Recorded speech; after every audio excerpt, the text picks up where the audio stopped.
दोस्तों, आज की कहानी डर और विश्वास की एक मिसाल है जो एक छलावे की है। इस कहानी में आपको जीवन के सच से जुड़ने का मौका मिलेगा। ये कहानी बहुत दिलचस्प है। आइए टाइम न गवाते हुए आज की कहानी शुरू करते हैं।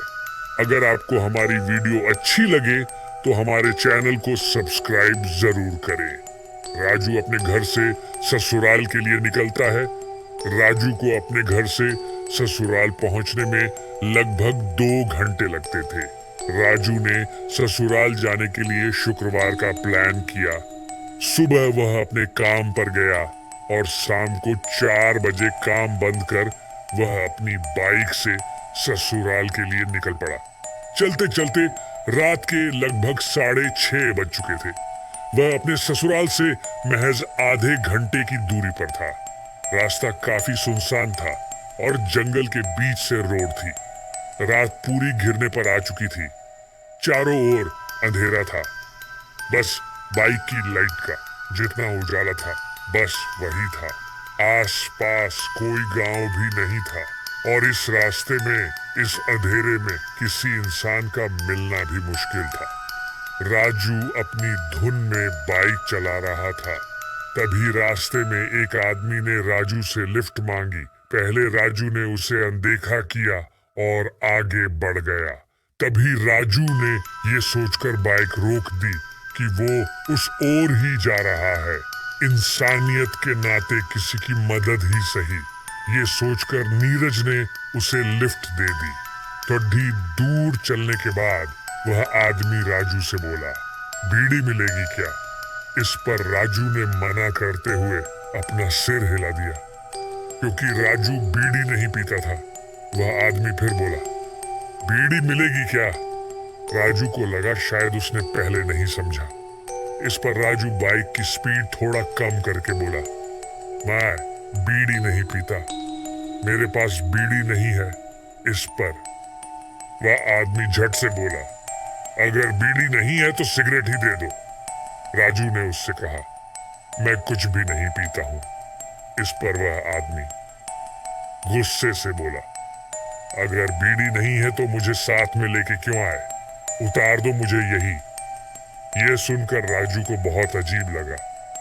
वह मन में सोचने लगा, एक तो मैंने इतनी रात में इसकी मदद की, धन्यवाद कहने के बजाय ये ऐसा कह रहा है। राजू ने बाइक रोकी और उसे वहीं पर उतर जाने को कहा, लेकिन वह आदमी कुछ नहीं बोला। राजू ने पीछे मुड़कर जैसे ही देखा, वहां कोई नहीं था। राजू की समझ में नहीं आ रहा था कि वह आदमी जो उसकी बाइक पर अब तक बैठा हुआ था वह कहाँ गया। अब राजू को थोड़ा डर का एहसास होने लगा था। राजू ने जल्दी से बाइक स्टार्ट की और वहां से चलता बना। थोड़ी दूर चलने के बाद जैसे ही राजू एक मोड़ के पास पहुंचा, वो देखता है कि वही आदमी सामने खड़ा है। वह राजू को हाथ का इशारा कर बीड़ी मांग रहा है। ऐसा राजू के साथ जिंदगी में पहली बार हुआ था। राजू ने उसे नजरअंदाज कर बाइक की स्पीड बढ़ा ली। अभी राजू कुछ समझ पाता ना, जाने कहां से वो आदमी चलती बाइक पर राजू के पीछे बैठ गया। राजू को पता भी नहीं चला, लेकिन जब राजू ने पीछे मुड़कर देखा तो उसके होश उड़ गए, क्योंकि वही आदमी उसकी बाइक पर उसके पीछे बैठा हुआ है। अब डर के मारे राजू के पूरे शरीर में कपकपी होने लगी, क्योंकि राजू ने जो आज तक किस्से कहानियों में सुना था, आज वो सब उसके साथ घटित हो रहा था। वे आदमी राजू से फिर से वही बोला, बीड़ी है क्या? अब राजू को समझ नहीं आ रहा था कि वो क्या कहे। राजू शांत था, मौन था और पूरी तरह डरा हुआ। उस आदमी ने फिर से वही सवाल किया। तभी रोड किनारे राजू को कृष्णा जी का मंदिर दिखा। वह बाइक को उस ओर लेके चल दिया।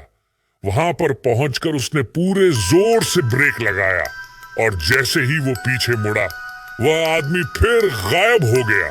राजू कुछ देर मंदिर के पास रुका और फिर हनुमान चालीसा का जाप करता हुआ बाइक पर सवार होकर आगे की ओर बढ़ गया।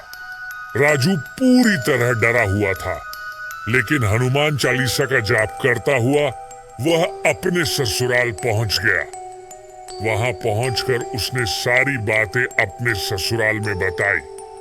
तब राजू को इस रास्ते की सच्चाई पता चली कि इस रास्ते में अक्सर रात में छलावा दिखता है, लेकिन कृष्णा जी के मंदिर के बाद वह नहीं आता है। पहले भी इस छलावे की वजह से यहाँ काफी दुर्घटनाएं हो चुकी है। इस कारण यहाँ के लोगों ने वहां पर कृष्णा जी का मंदिर बनाया है। यह सुनकर राजू की रूह कांप उठी। उस दिन से राजू ने रात में कहीं भी सफर नहीं किया।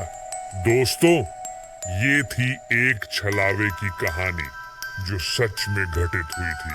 अगर आपको ये कहानी अच्छी लगी तो आप हमारे चैनल को सब्सक्राइब जरूर